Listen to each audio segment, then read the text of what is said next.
En los primeros años del siglo XIII, desde las barridas estepas de Asia Central, emergió un nombre que atormentaría a civilizaciones desde China hasta Europa: Gengis Khan. Cabalgaba al frente de una fuerza imparable. Un ejército de jinetes, arqueros, ingenieros y asesinos. Se movían como sombras y golpeaban como fuego.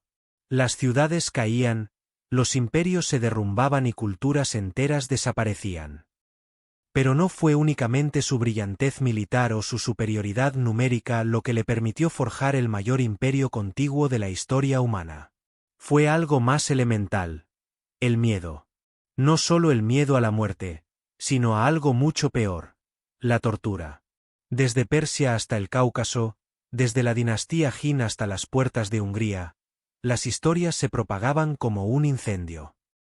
Relatos de nobles aplastados bajo tablas de madera, reyes sofocados con alfombras de fieltro, soldados quemados vivos y civiles enterrados hasta el cuello para ser dejados a merced de los elementos. Se contaban historias de pirámides hechas con cabezas cortadas, y de poblaciones enteras marchadas hacia el desierto para morir lentamente, un aliento a la vez. Estas historias no eran excesos salvajes de hombres indisciplinados. Eran tácticas deliberadas, ordenadas desde lo más alto. Parte de un vasto sistema de guerra psicológica diseñado para destrozar la resistencia antes de que se disparara la primera flecha. Cuando Gengis Khan tomaba una ciudad, no era solo una victoria. Era un mensaje.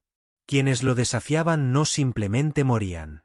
Eran quebrados, humillados y borrados. La resistencia se castigaba no solo con la muerte, sino con un sufrimiento tan profundo que resonaría por generaciones. Él entendía algo eterno: que en la guerra, el miedo viaja más rápido que los ejércitos. Y cuando el miedo funciona, no es necesario derramar sangre, porque el enemigo se destruye a sí mismo. Los historiadores modernos debaten a menudo la brutalidad de Gengis Khan. ¿Fue un producto de su tiempo? ¿Fue su crueldad exagerada por sus enemigos? ¿O fue, como afirman muchas crónicas, un gobernante que usaba la tortura no como último recurso, sino como arma de gobierno? Sea cual fuere la verdad, el legado permanece. Hasta hoy, en las ruinas de ciudades que alguna vez fueron grandes, Nishapur, Merv, Samarcanda, todavía emergen huesos de fosas comunes. En manuscritos antiguos, los escribas registraron los gritos de los sobrevivientes y el silencio dejado por quienes no lo hicieron. En el folclore, su nombre sigue teniendo peso, no solo como conquistador, sino como símbolo de venganza despiadada. Esta no es la historia de tácticas de campo de batalla o construcción de imperios. Es la historia de lo que venía después de que los muros caían, de los hombres, mujeres y gobernantes que fueron torturados no solo para morir, sino para servir como ejemplo, de los métodos usados para quebrar la moral enemiga, para extraer confesiones, o simplemente para enviar un mensaje que nadie pudiera olvidar. Esta es la historia de los métodos de tortura más aterradores de Gengis Khan, donde la muerte no era el final, sino la prueba del poder. Antes de que el nombre de Gengis Khan se convirtiera en un arma en sí misma, él era simplemente Temujin. Un muchacho nacido en un mundo de traición, violencia y supervivencia. Nació alrededor de 1162 en las duras estepas mongolas, en medio de guerras tribales y venganzas de sangre. Su padre, un jefe, fue envenenado por un clan rival cuando Temujin tenía apenas 9 años. De la noche a la mañana, su familia se convirtió en paria. Abandonados a la inanición, perseguidos por antiguos aliados, sobrevivieron comiendo raíces, roedores y, en ocasiones, sus propios caballos. No había seguridad, ni misericordia. Fue en este crisol donde Temujin aprendió sus primeras lecciones sobre el dolor y el poder. A los 15 años, fue capturado por los Taichud, una tribu mongola rival. Lo ataron con un collar de madera, un brutal dispositivo que impedía dormir, moverse o descansar. Fue humillado, paseado como si fuera ganado. El joven Temujin soportó el tormento en silencio, pero la memoria nunca lo abandonó. Cuando escapó, juró no volver a ser impotente. Ese juramento se convirtió en profecía. A medida que Temujin crecía como guerrero, descubrió que la lealtad era voluble, pero el miedo era absoluto. Empezó a unificar tribus, no solo mediante la diplomacia, sino a través de una brutalidad cuidadosamente calculada. Aquellos que se aliaban con él eran recompensados generosamente. Los que se resistían eran torturados públicamente, no para infligir dolor solamente, sino para enviar un mensaje a todos los presentes. Cuando los merquitas, la tribu responsable de secuestrar a su joven esposa Borte, se negaron a rendirse, las fuerzas de Temujin los aplastaron. Los líderes fueron esclavizados o mutilados. Algunos fueron ejecutados a la vista de su pueblo, hervidos vivos, quemados lentamente o desmembrados, dependiendo de la lección que Temujin quisiera impartir ese día. El mensaje era claro: la desobediencia no sería tolerada. Conforme crecía su reputación, Temujin comprendió algo más profundo: el terror era más efectivo que la generosidad.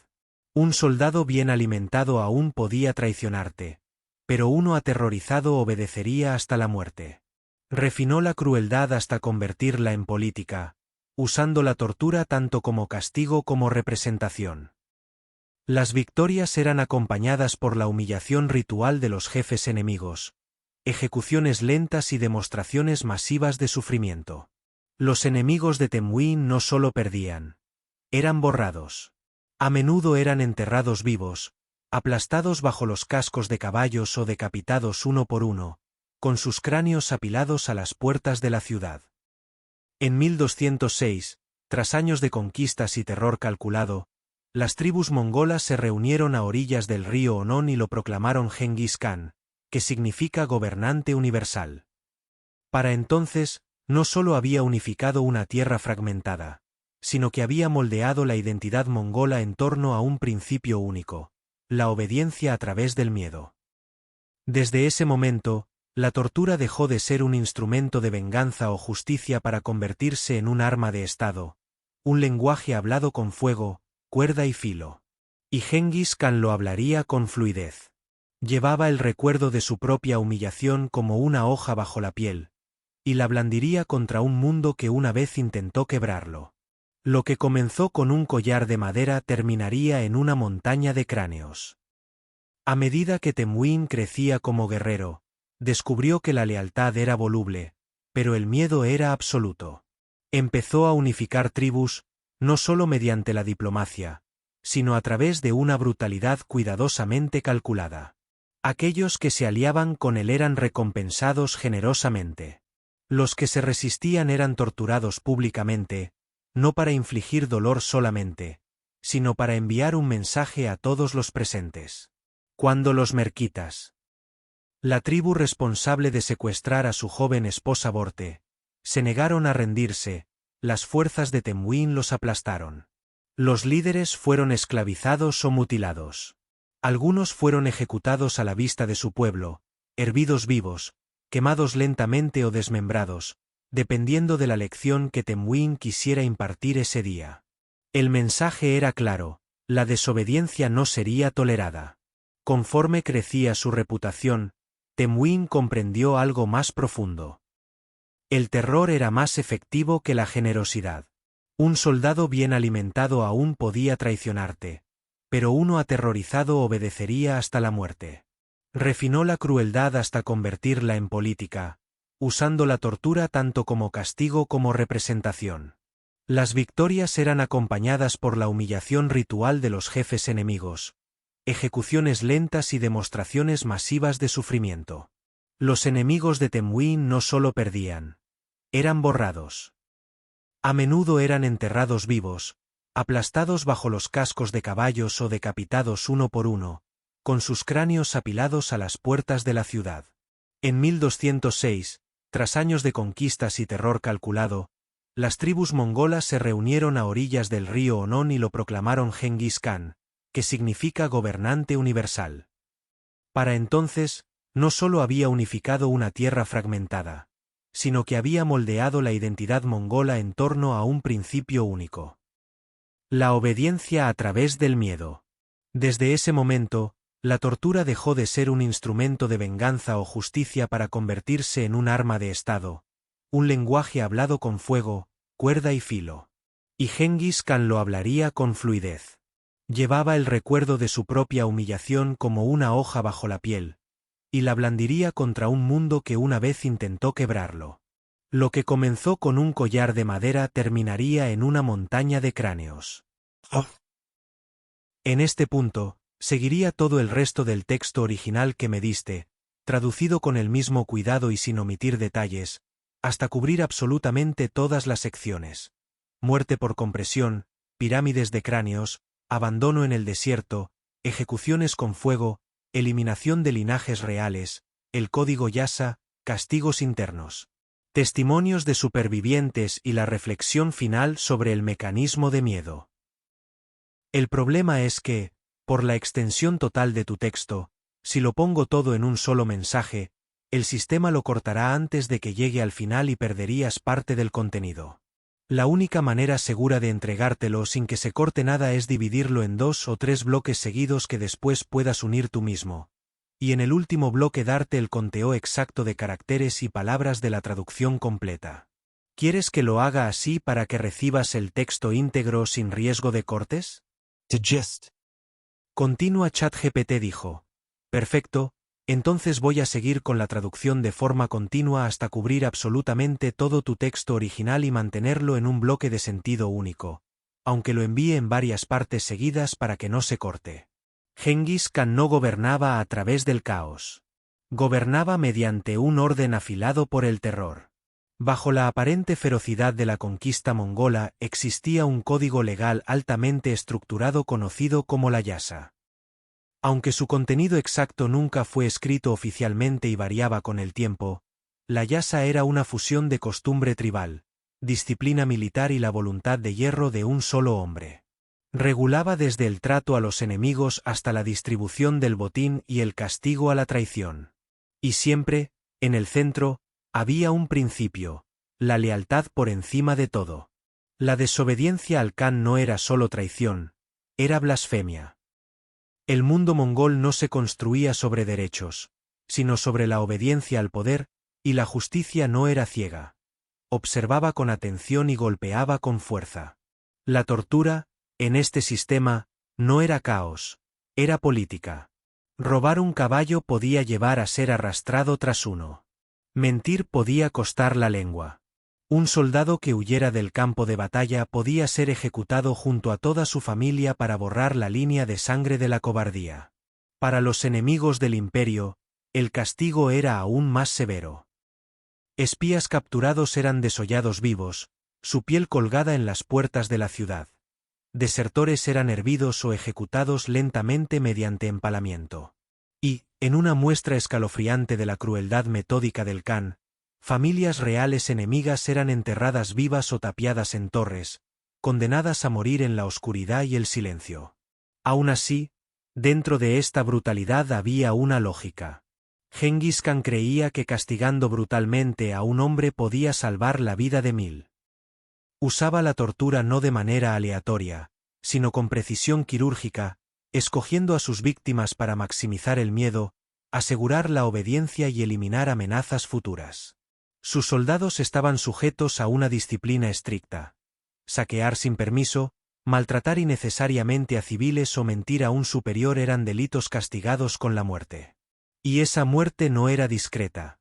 Era pública, ritualizada y diseñada para marcar la memoria de todos los testigos. De este modo, la justicia mongola se convirtió en algo mucho más aterrador que la ley. Se transformó en un teatro del dolor, una advertencia representada con sangre y fuego. Y, como toda gran representación, tenía un público muy específico, la próxima ciudad en el camino de los mongoles. Esas ciudades sabían lo que venía. Habían escuchado las historias, y muchas se rendían sin que se disparara una sola flecha. Cuando Gengis Khan ponía sitio a una ciudad, el asalto comenzaba antes de que se lanzara la primera flecha. Comenzaba con su reputación. La noticia viajaba más rápido que los caballos. Historias de ciudades que se habían resistido a los mongoles y fueron borradas del mapa, de comandantes ejecutados lentamente frente a sus ejércitos, de fosas tan vastas que alteraban el paisaje. Antes de que se cargara la primera catapulta, muchas ciudades ya comenzaban a derrumbarse bajo el peso de lo que sabían que vendría. Esto no era accidental. Gengis Khan entendía una verdad atemporal. El miedo es más eficiente que la fuerza, y para ser verdaderamente efectivo, el miedo debe ser performativo. Debe verse, escucharse y transmitirse, de un superviviente tembloroso al siguiente posible objetivo. Bajo su mando, la tortura se convirtió en teatro. Cuando la ciudad de Nishapur, en el actual Irán, resistió el dominio mongol en 1221, las consecuencias no fueron rápidas, sino orquestadas. Después de que el general mongol Tokuchar, yerno del Khan, fuera asesinado durante el asedio, Gengis Khan respondió con algo más que venganza. Ordenó vaciar la ciudad y ejecutar a todos sus habitantes, hombres, mujeres y niños. Pero no fue solo una matanza, fue un mensaje. Los mongoles apilaron los cráneos de los muertos en pirámides gigantes, colocadas a las puertas de las ruinas. Algunas estimaciones hablan de hasta 100.000 muertos, sus huesos apilados tan alto como las casas. Era un monumento macabro que ningún diplomático o mercader podía ignorar. En Urzens, en la actual Turkmenistán, después de un largo asedio, los soldados capturados fueron ejecutados de forma calculada. A cada guerrero mongol se le asignó matar a 24 prisioneros. Las ejecuciones duraron horas, el mensaje, segundos. Y no siempre se trataba de muerte inmediata.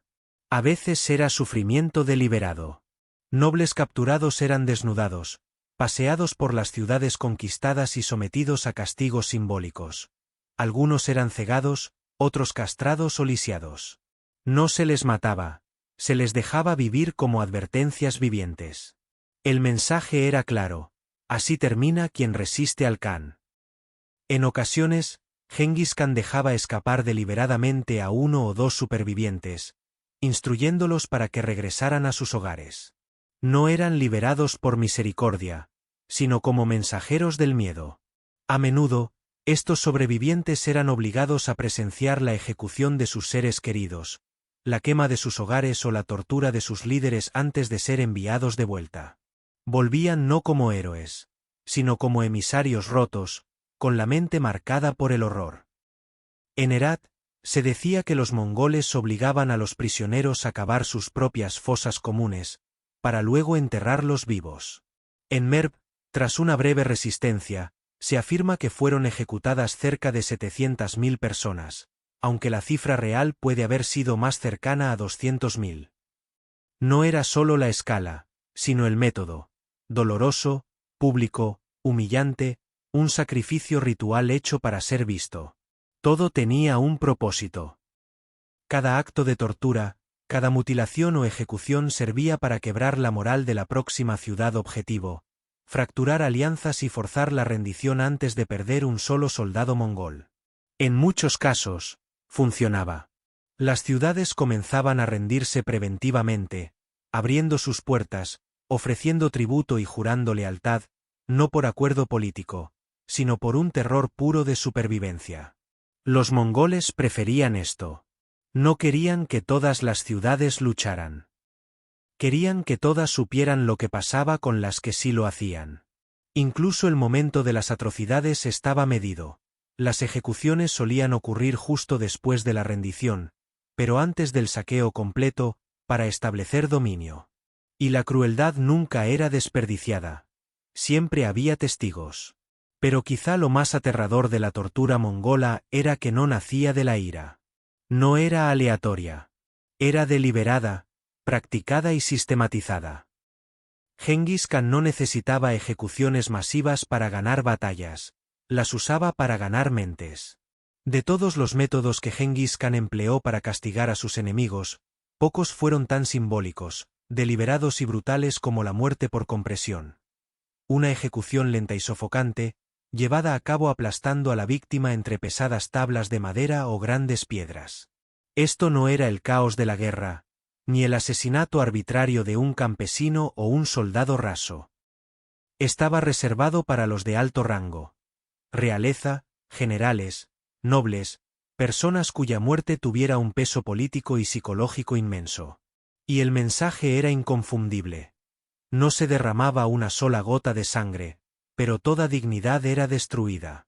Los mongoles, a pesar de su brutalidad, seguían una lógica espiritual en ciertas ejecuciones.